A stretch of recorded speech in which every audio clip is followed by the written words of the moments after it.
বগুড়ার মেয়ে না হলে আমি কখনো জানতেই পারতাম না আলু ঘেটে ঘুটে সুন্দর একটা মজার তরকারি রান্না করা যায়।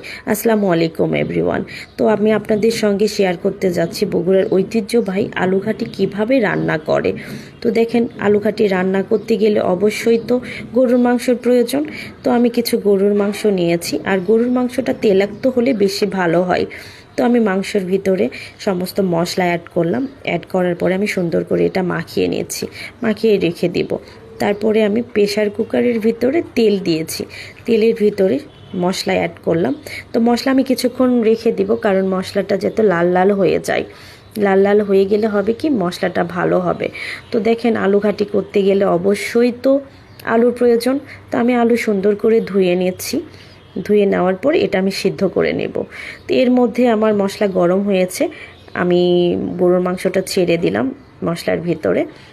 কারণটা হচ্ছে কি, মশলার যখনই গরম করে নিব তখন মাংসের ভিতরে মশলার ঘ্রাণটা ভালোভাবে ঢুকে যাবে, এই জন্য আমি এভাবেই মশলাটা গরম করে নিয়েছি। তো আলু আমার সিদ্ধ হয়েছে। আলু সিদ্ধ হওয়ার পরে আমি সুন্দর করে হাতটা দিয়ে আলুটা ভেঙে নিয়েছি। আলু ঘাটি বলে কথা, অনেক মজার।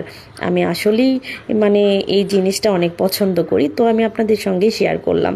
তো আমার আলু মাখা হয়ে গিয়েছে, এর মধ্যে আমার মাংস ভুনাটাও হয়ে গিয়েছে।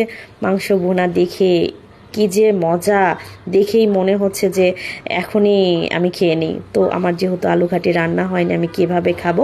তো দেখেন, আমি আলু ঘাটির ভিতরে আমি মাংসটা অ্যাড করে নিলাম। অ্যাড করে নিয়ে আমি সুন্দর করে লাড়াচাড়া করছি যাতে আলু ঘাটিটা না লেগে যায়।